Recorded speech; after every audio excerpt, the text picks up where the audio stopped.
भी है और कुछ टेक्निकलिटीज़ तो हैं उनमें, लेकिन आसान बहुत है। तो अगर हम स्टार्ट इसका करें तो फिर वो कहता है कि ऐसे वर्ड जिसके एंड पे ING आ रहा होता है, इंग आ रहा होता है, उस इंग के लिए हम वहाँ पे एक डॉट, एक लाइट डॉट यूज़ करते हैं। क्यों? क्योंकि वहाँ पे ING सही तरह से बन नहीं पा रहा होता, या बनता ही नहीं है, या सही तरह से बन नहीं पा रहा होता, या स्ट्रोक ऑकवर्ड बन जाती है, या इजीली लिखी नहीं जा सकती स्ट्रोक। इसलिए फिर उसने क्या किया कि वहाँ पे उसने एक ING के लिए डॉट यूज़ किया। फॉर एग्जाम्पल वर्ड है ऑर्डरिंग, ऑर्डरिंग, हम क्या करेंगे, ऑर्डर लेके और नीचे डॉट, एक लाइट डॉट लगा देंगे एट दी एंड, और जो दूसरा उसका आखिरी एच है स्ट्रोक का, उसके एंड पे हम एक लाइट डॉट यूज़ करेंगे जो इनको रिप्रेजेंट करेगा, इंग ING को रिप्रेजेंट करेगा, क्योंकि वहाँ पे ING सही तरह से बन नहीं पा रहा होता। ठीक है, तो ये तो था ING के लिए इंग हम यूज़ कर रहे हैं। नेक्स्ट बिटवीन कहता है कि जितनी भी आपकी स्ट्रेट, लाइट, डाउनवर्ड स्ट्रोकें हैं, स्ट्रेट भी हों, लाइट भी हों और डाउनवर्ड भी हों, उनके बाद अगर ING आता है तो हम लाइट डॉट ही यूज़ करते हैं, उसके लिए ING पूरा यूज़ नहीं करते। मैं दोबारा रिपीट कर रहा हूँ, जितनी भी हमारी स्ट्रेट, लाइट, डाउनवर्ड कॉन्सोनेंट्स हैं, उनके बाद जब भी ING आता है उसके लिए हम लाइट डॉट ही यूज़ करते हैं, उसके लिए हम ये नहीं ING पूरा नहीं बनाते। ठीक है जी। नेक्स्ट फिर बताता है कि कुछ शॉर्ट फॉर्म्स हैं जिनके बाद हम भी लाइट डॉट ही यूज़ करते हैं, जैसे गिव, गिव से अगर गिविंग बन जाता है तो हम क्या करते हैं, गिव। इस तरह काम से कमी बन जाएगा, ऐसा स्पीक से स्पीकिंग बन जाएगा। इस तरह के वर्ड जहाँ पे ING बनाना मुश्किल हो, ऑकवर्ड हो या इजीली ना बन रहा हो, हम ING के लिए लाइट डॉट यूज़ करते हैं at the end of strokes and या at the end of consonants. ठीक है, तो वो ING को रिप्रेजेंट करता है। नेक्स्ट है मेंट।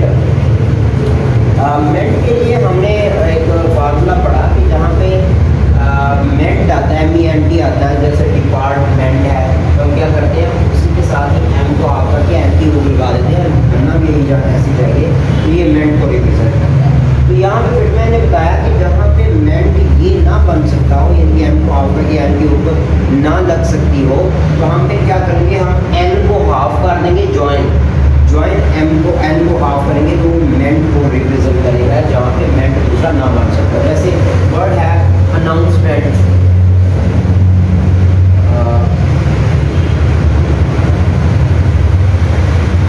अनाउंसमेंट, हम क्या करेंगे, N अनाउंस और मेंट, जहाँ पे दूसरा बन ही नहीं सकता था उसने फिर क्या किया, N को हाफ कर दिया तो रिप्रेजेंट कर रहा है मेंट को। जैसे वर्ड है अचीवमेंट,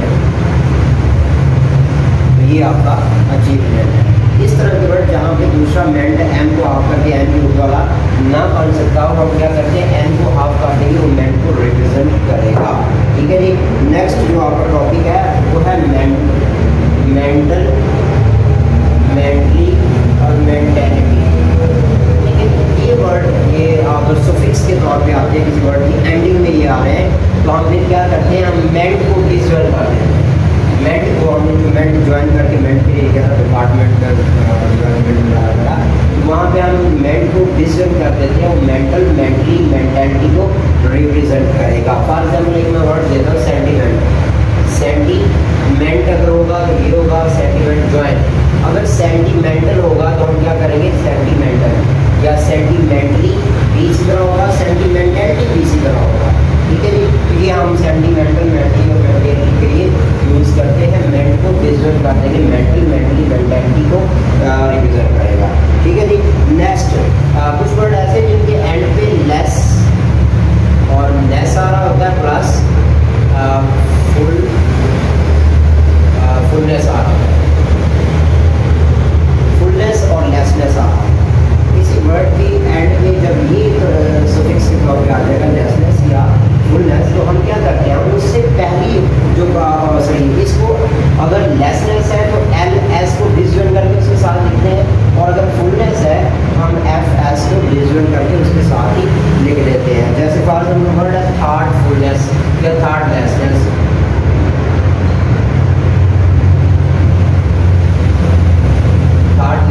है, जैसे पार्टनरशिप है, ओनरशिप है, फ्रेंडशिप है वगैरह वगैरह। तो अगर तो शिप आप उसके साथ ज्वाइन करके लिख सकते हैं SH। हमने शिप के लिए SH की कॉन्सेप्ट यूज़ करनी, ज्वाइन और डिसज्वाइन। जहाँ पे ज्वाइन हो रही होगी हम ज्वाइन कर देंगे, जहाँ पे आपको लगता है कि ज्वाइन नहीं हो सकती हम डिसज्वाइन करके each near to each other लिख देंगे, ताकि आपको लगे कि इसका हिस्सा है। जैसे फ्रेंडशिप, फ्रेंड और शिप यहाँ पे ज्वाइन हो सकती थी, मैंने इजीली उसके साथ ज्वाइन कर दी।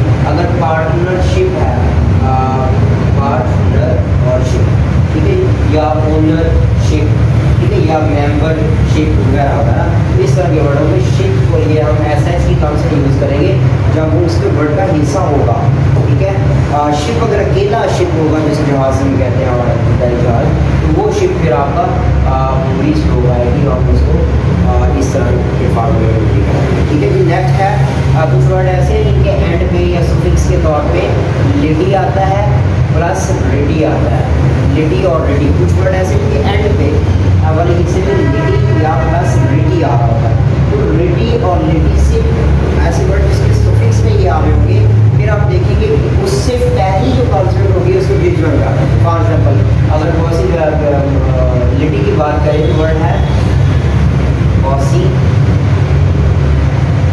Possibility, possibility. आप देखिए इसके एंड वाले हिस्से में क्या आ गया, लिटी। इससे पहले जो कॉन्सेप्ट है वो है बी, हम पॉज को लदा कर देंगे और बी उसके साथ विजुअल करके बना देंगे। ये आपका रिप्रेजेंट कर रहा है कि इससे इसके बाद बी जो विजुअल होगा इसके बाद या तो लिटी आ रहा है या रेडी आ रहा है, तो हम इसको इजीली कर सकते हैं पॉसिबिलिटी, ठीक है जी। अगर रेडी की बात करें तो वर्ड है MANORITY, वर्ड है मेजॉरिटी, रेडी आ गया। तो हम क्या करेंगे M और इससे पहले रेडी से पहले चूँकि N की कॉन्स्टेंट है तो N से M को N से डिविजन कर देंगे तो रेडी को रिप्रेजेंट करेगा, ठीक है जी। इसी तरह अगर हम बात करें नेक्स्ट टॉपिक की, तो वर्ड है लॉजिकल, लॉजिकली। तो हम लॉजिकल के लिए क्या करेंगे, लॉजिकल प्लस लॉजिकली। तो लॉजिकल अगर आ जाता है किसी वर्ड के एंड पे या लॉजिकली आ जाता है तो हम जे को डिस्टर्ब कर देंगे उस पूरे वर्ड से। जैसे अगर बात करें तो वर्ड है फिजियोलॉजिकल, या अगर फिजियोलॉजिकली है तो हम क्या करेंगे, अब इस सारे के लिए हमें क्या करना है, हमें सिर्फ जे को डिस्टर्ब करना है, बाकी बचा फिज और इसके साथ ये कर देंगे, तो ये वर्ड दिया फिजियोलॉजिकली, ठीक है। इस तरह साइकोलॉजिकली है या दूसरे वर्ड मेडिकल खासतौर पे इस्तेमाल होते हैं इसके लिए, उसके लिए हम जे को रिप्रेजेंट करेंगे फिजियोलॉजिकल, लॉजिकली के लिए, ठीक है जी। नेक्स्ट है ली। कुछ वर्ड ऐसे हैं जिनके एंड पे ली आ रहा था सफिक्स के तौर पे, तो हम क्या करेंगे ली। ली जो वर्ड है, जो जिसे हमने फुलनेस, नेसनेस या शिप के लिए हमने SH को यूज़ किया था, ली के लिए सिर्फ L को यूज़ करेंगे, आइदर जॉइंट और डिसजॉइंट, ठीक है। जैसे वर्ड है फ्रेंडली, फ्रेंड और इसके साथ हम क्या करेंगे ली, ठीक है जी। जैसे है डीपली, डी और पीएल की बुक बना देंगे। तो इस तरह कई और कई वर्ड आएंगे आपके साथ आपके पास, जो हम एल को डिसजॉइंट और